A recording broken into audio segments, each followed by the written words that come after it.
Hello everybody.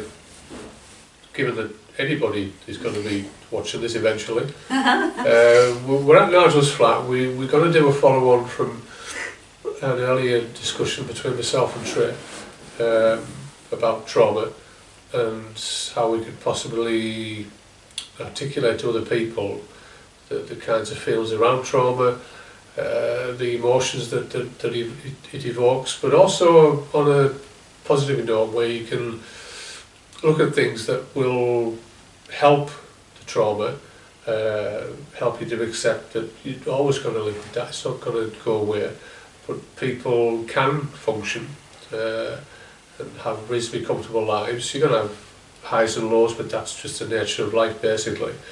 So Trey's going to be talking about her journey. She touched on quite a number of things going back in time, which hopefully you watched.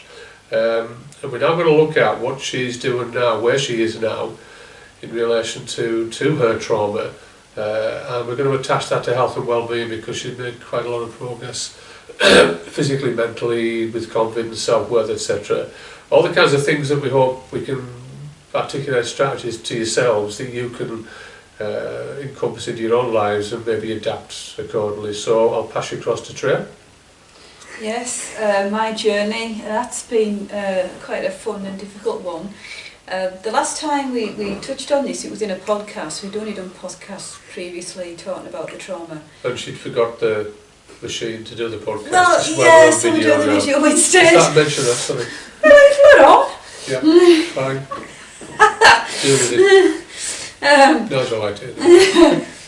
Yeah, it's the journey is actually difficult sometimes for me to see it because you're in it, and that's the thing with trauma as well. It actually affects your life to the extent that you're living in the trauma and you're trying to find a way through. So I've always done a lot of focus activities to help with that. But the health and well-being is another aspect of that. It came into it about 4 years ago. And it was health reasons I got into it. It wasn't the trauma I was thinking about, it was the other health reasons. And it actually had a beneficial effect on the trauma, which was a surprise. I remember saying to you, oh, I wasn't expecting that to happen. You fought me on it, didn't you? I did, yeah.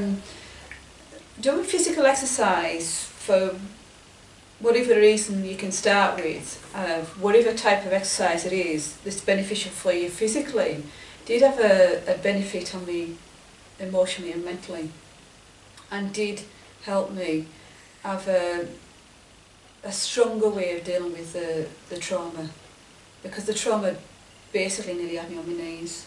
I couldn't do any more. I had nothing left. So being able to withstand the effects of trauma is really good. You know, it's so beneficial. And to be able to live some kind of life is awesome, isn't it? So the question I would ask you is then, because obviously everybody that's going to be watching this is not necessarily a physical person, doesn't necessarily enjoy exercise. We know that you mentioned earlier about other ways to focus around your craft work and arts and crafts, colouring and things like that, and you know, we obviously advocate that because it's all useful. Looking at the health and well-being, the actual physical journey, and if you look at the earlier pictures and videos of Trey training along with Nigel, and then you look at the more recent ones, there's one where Trey's standing next to the weights bench and holding the punch bag, etc. You will see the progress she's made from going back 3-4 years ago to where she is now. So I want to ask you the question now around about that physicality, that new way of being, that new physique. How's it made you feel in relation to your trauma that it didn't do going back in time when you were physically weak? When I was physically weak, I felt vulnerable. So my trauma had more impact on me, because when you're physically weak and you're in physical pain, it did have an impact on my trauma. It was a trigger. It fed into me fear and anger and everything really, and mentally I could barely function. So becoming stronger, one, I was able to manage the physical pain I was in for other reasons. I was dealing with that, and also I was able to mentally feel stronger, because physically I was able to achieve certain things, and that gave me the confidence to think, oh wait a minute, I am physically stronger, and I feel mentally stronger, so it had an impact on that. So that had a positive impact on how I dealt with trauma, because trauma undermines everything. It takes away my strength, my confidence, my ability to do anything and think through anything and cope with anything that comes my way. Whereas being physically stronger and seeing that progress, I felt mentally stronger, and I knew that in some ways what was coming at me, which I've been dealing with quite a lot of difficulties of late, I would find a way through. So even though, yes, I might come across a situation and I've seen me physically go down and think, I can't cope with this, my brain will shut me down. And then there's this little voice saying, wait a minute here, you picked up such and such the other week, you got stronger, you can do this. So then you crawl up off the floor and you sit and you let that go on. It's almost like a conversation that's going on inside your mind, of this battle. And one side is saying, actually, you're stronger than you think you are, you're stronger because you know you can do this, so you can cope with this situation. So that's how it helped me. So that dichotomy you just mentioned there now, where you've got this kind of conversation going on, obviously you're not schizophrenic, but that's not to suspect anybody who's listening to schizophrenic. Yeah, you mentioned it's kind of like that, but isn't yeah, it? it's a form of schizophrenia, and you mentioned about being on the floor, Yeah. but find that ability to actually get off the floor and push on. Now, your exercise, you have got stronger, you've got fitter, you're more enduring, your focus is much stronger now. So it's scientifically proven that if you develop a healthy body, that feeds into a healthy mind. Yeah. Would you agree with that? Yes, it does. Being physical and moving seems to be part of it. I'm not quite sure how or why that is, but before when I did walking and cycling, I actually found that movement helped me emotionally and mentally. But now it's slightly more intense, and so I'm doing different exercise and doing it into a routine, and I'm getting into that routine and working it out scientifically, how it works, how it helps me physically, and that has had a positive knock-on effect with the trauma and the mental health, because you're changing your focus, you're doing things with your body and being physical, and it's moving that focus away from the internal mental torture in a way. And that's how the body's designed to work, physically Yes. and mentally. And if one's wrong, you can guarantee the other one's going to be wrong. People who veg all day and don't do anything and eat lots and get overweight, they eventually become depressed, and they need to keep eating more because that they think gets rid of the depression. So really they're actually doing what the body doesn't want to do, and that affects the brain and the way you think. So if you want to offer any advice, because we are going to shorten this one because Trey wants some chips. We're going to shorten this one because it is quite an in-depth subject. It's not one we want to treat lightly, because anybody who's listening really, if we come across too lightly, then that's probably not disrespecting yourself. Yeah. But we are going to come back to it. We're going to do it in further depth. But just for the day, what kinds of messages, Trey, would you send out to people who haven't yet got on that journey from the last podcast that we did? Yeah. Who would like to, or they're just listening now and for the first time they've heard you, what would you tell them? I think, and I have mentioned it on other podcasts and video about health and well-being, find a way to start. Find something that you think you'll be interested in and have a go. Have somebody go with you, support you, because it's that start, it's that first step. It's and learn about it, and not just do it mindlessly. Actually get into it and learn as much as you can about it and make it your own. So that's part of that journey, and when you're focused on that, it's almost like a kind of physical betterment. The emotional side follows, and you don't even see it. You don't realise it's happening until one day you think, oh wait a minute here, I'm coping with this so much better. Why has that happened? And you reflect on that, and that's when you kind of like backtrack and where was I, where am I going? So it's finding something that you feel you would be interested in, swimming, running, going to the gym, yoga, Pilates, I don't know, whatever it is that you think you'll be interested in, and trying it. Just trying it and see what happens. And if that isn't quite right, or it's kind of okay, try other things. And that's the only thing I can suggest, really. Well, what about getting into nature? What about getting out into the, given that people have got the mobility to actually get out? What about getting out into nature, in the woods, walking in woods and by the seaside, things like that? Yeah. Feel the winds, the different kinds of, seasons. Come on, get them all in one go now, aren't we? It's like summer, winter. Minus summer. Yeah, or spring, autumn and winter all together. Yeah, it's just all mashed together. It's a casserole, isn't it? Yeah, it's a casserole. So, would you advocate that if someone perhaps isn't really into quite hard physical activity? Say a walk in the woods each day, or just walk around the block even to start with? Yeah, going to parks or the seaside or somewhere where there's a big greenery, somewhere in, because I don't know, some towns don't have that, but there must be quieter places you can go to now in towns. Even joining a rambling walking group that don't walk too far but get you, if you don't want to do it on your own, there's people do that. We will come back to that. Yeah, there's many different things. You can even create your own little window box if you've got nothing else. Yeah, we can or have house plants. Yeah, house plants, which are things that I have, because I got into that through a difficult period. So one more question before we round off, because she's getting desperate now, I can tell, for the chips. Counselling is something, if you go to your doctor, it's probably one of the first things after ADs, antidepressants, that you're offered. And the two should run in tandem.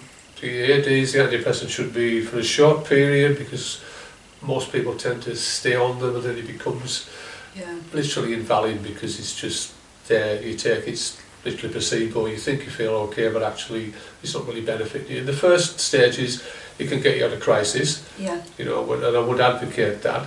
If you can avoid it, I would definitely advocate that as well. But counselling is normally offered for people with depression, people with trauma.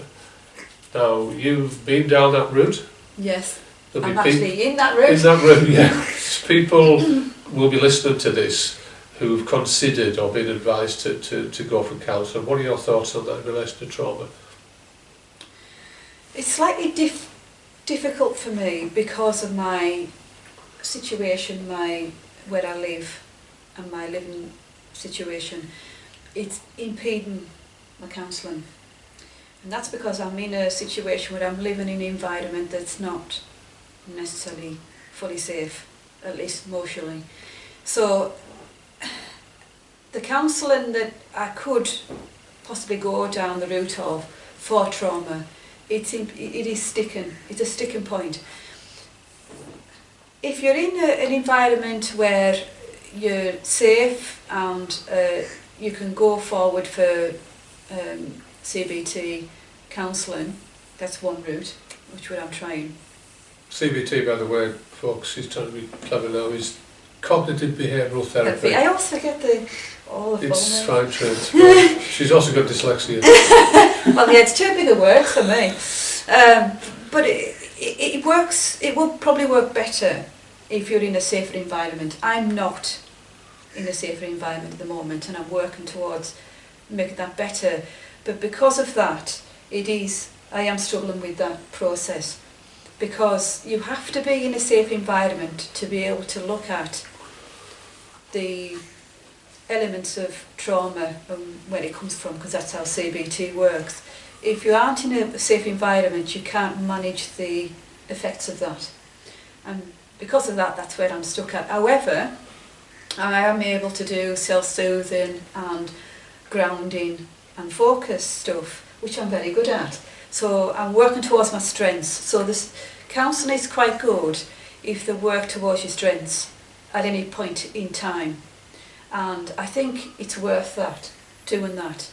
because you can take what they give you, you can look at it, you can talk it through with a counsellor, and you can see what works for you and add it to your toolbox of managing your trauma, because it's yours, it affects your life, and it's something that you have to live with.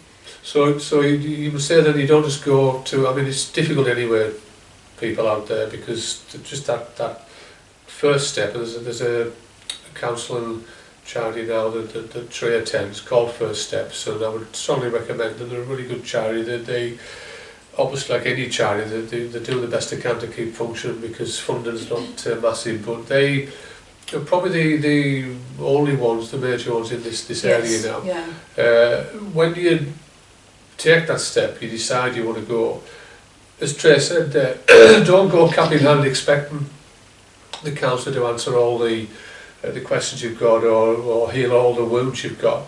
You've got to go in there openly and be quite open about how you feel, but make this part of your journey with that counsellor, rather than the counsellor tells me to do this, so Yeah. I won't do that. Yeah. Because you're probably less likely to progress if you try to fit yourself into someone's box. It's not going to work. You have to create your own toolbox, as Tracy Yeah, said it has to work for you. You know, it's very personal, is trauma. It's very personal trying to heal. Oh, well, I personally don't think you can be completely healed, but to be able to manage that, it's a personal journey. So when with counselling, I see it as something that I can, right, okay, this is how I'm feeling. I know this is where it comes from, I can't deal with that, but what can I deal with now? What can I get now or use now that's going to get me through every day, every week, until something progresses in a certain way? And that's how I use the counselling. So, you know, I can go somewhere, it's impartial, the counsellor talks through things, and I say, right, I'm having real problems with this at the minute, anger is such and such, my stress is such and such, my anxiety is such and such, what can we do? You know, this doesn't work very well, or this kind of does. And we mix it all up, we look at it in that way. And that's how it's working for me. Yeah, but you have to be active, proactive in that. Yeah. I know it might be difficult when you first go, because, you know, most people are on the floor literally, Yeah. you know, before they actually take that decision. But if you can be quite proactive each time you go, you won't necessarily agree with everything that the counsellor says, but you can certainly, as Trey said earlier, that you can adapt it accordingly, take out what's useful and just get rid of what isn't, and you know, build up your toolbox, which is, you know, what Trey mentioned earlier there. Yeah. And in that toolbox, you've also got the activities that Trey mentioned earlier as well, and they're also crucial in tandem with that counselling. It is, yeah, very important. Yeah, so I definitely would advocate that to anybody who's struggling at the moment. And, you know, depression is part of trauma, anxiety is part of trauma. So if you can just make that effort and get that toolbox, go and buy it at B&Q, and then start to fill it up with things that make you feel good. And that for me is pretty much, you know, a good first step. It is. It is, and I mean the physical side is one thing, but also the mental focus is another. So being able to do more than one thing, the physical side and the mental focus, like I use arts and crafts on that side. You're doing things I'm still doing things with my hands, I'm thinking about things, I have to work things out, and that's another focus, and that can sometimes kick me out of a bad place. Yeah, don't sit with it, because the mind is a dangerous animal. It can be good if you keep control of it, but if you allow it to get out of control, it's going to create all kinds of thoughts in your head. You know, and you're probably not going to get out of the house, and you're not going to do anything basically. So, as Trey mentioned earlier, that even when she first started doing the training, etc., she wasn't really in it. There was days when she just didn't really want to do it. But the message she was trying to get across was, however difficult, just actually do it, and then you'll suddenly turn around one day, oh well, actually I'm enjoying this, and you know, I feel a wee bit better, and look forward to it the following week, you know, and just slowly but surely, little by little, you'll get there.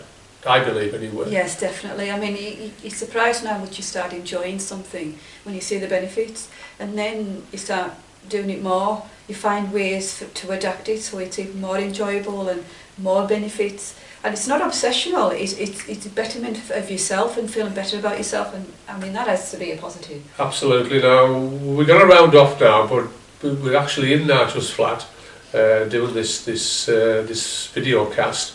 The way Trey's been talking now, Nigel's also been on that same journey. He didn't necessarily have what I would say post-traumatic stress disorder, but he did suffer trauma. The trauma of the loss of his girlfriend, not loss as in physically lost, but she developed all kinds of health problems, and that affected Jacqueline quite badly, Nigel's girlfriend. Nigel's in the room at the moment. This is a video cast for Trey about the trauma, but I'd just like to mention and bring Nigel in for a moment before we round off, because he also has been on that journey where one day he thought, yeah, I can keep doing this, I feel a bit better, okay, I'll get some days I'm quite down and a little bit depressed and things, but physically I'm stronger now, my self-worth's gone up, my confidence has gone up now. So that kind of has gone in tandem with Trey's journey as well. So just before we finish off, I want a couple of comments from Nigel, then I will round off, promise, about that self-same journey from the dark days to where you are now, Nigel. No. Compared to where you were before. Oh yeah. Did what Trey said echo what it was like for you? Yeah, that's echoed you. What were some of the difficulties you encountered on the way? Did you sometimes think that you weren't going to make it? Did you sometimes think the weight was never going to come off? Yeah. I thought, well, I'm losing weight here. Was it easy just to go back to the way you were? Well, it can be if you're not, if you don't do something, well, not do something about it, but if you think, no, I don't, because there is things out there that will tempt you, and you say no, you think no, you've lost some weight, not lots of weight, but you've lost some weight, and if you have that food there, or that whatever makes you put weight on, you're thinking, no, I'm gonna put weight on here. So what you do, you say, no, I don't want to put weight on, I'm gonna leave that. So did you find, Nigel, and this ties in with what Trey said, this is why I brought you in, Trey talked about becoming physically stronger, which then actually made her mentally stronger. She had more self-worth, more self-confidence. Does that sound the same for you? Yeah. Because you actually talk about being mentally stronger, where you make that decision, like, okay, I've got to here, if I do that I'm going to go back to there. Yeah, but go backwards, I don't want to go backwards, basically. It was just go forward and say, look, you got this far, try and, but the temptations are still there. You can't get rid of them, can you? No, you can't. No, I mean, Trey mentioned about healing earlier on there, and some people will say, oh, do this, and then the world's going to be wonderful, your life's going to be wonderful. Mm-hmm. It doesn't work that way, because, once you've been anxious, once you've been depressed, it's that little thing just hanging about there, the trauma. Scar, isn't it? Yeah, so you've got to be, be aware of that, but push on.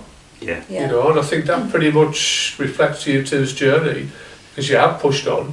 You pushed on through dark days, and you can see if you go on the podcast, onto the blog, folks, and the Facebook page, you'll see the changes in both Trey and Nigel along the way. Physically stronger, mentally stronger, more out there, more alert, more confident. So I would strongly recommend, I've got a book coming out in December, I would strongly recommend, if you can only do that much to start, then the rest should follow.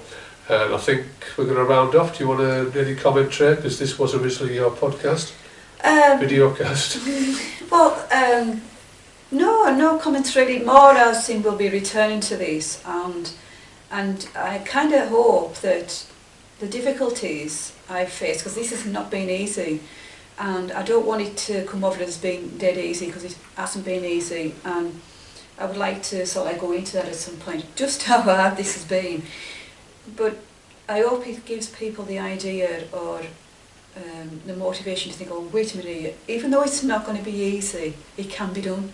Yeah, I mean, Nigel mentioned that before there about just having that strength to say, well, okay, yeah, I'm so tempted, but if I do that, that's going to take me back to where I was before. Yeah. And, you know, it's been proven that if you become physically stronger, you do become mentally stronger as well. Yeah.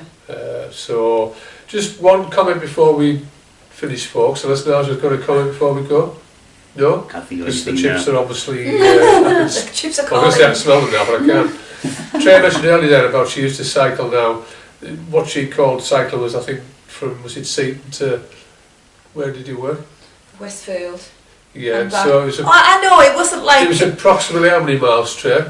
Maybe about 16 mile round. Yeah, yeah. So it wasn't really cycling as It such, was, you know. I don't care what he says. I used to walk miles with dogs, just ignore him. I mean, And I did yoga. okay. Trey mentioned there about looking at the aspects of difficulty, not verbatim, but she did touch on Yes, I think it's important, really. that. Yeah, and we will explore that. And if there's any area that you'd like explored in further depth, please let us know. We'll attempt to do so. So, that is a wrap. Yes, it is. Thank you.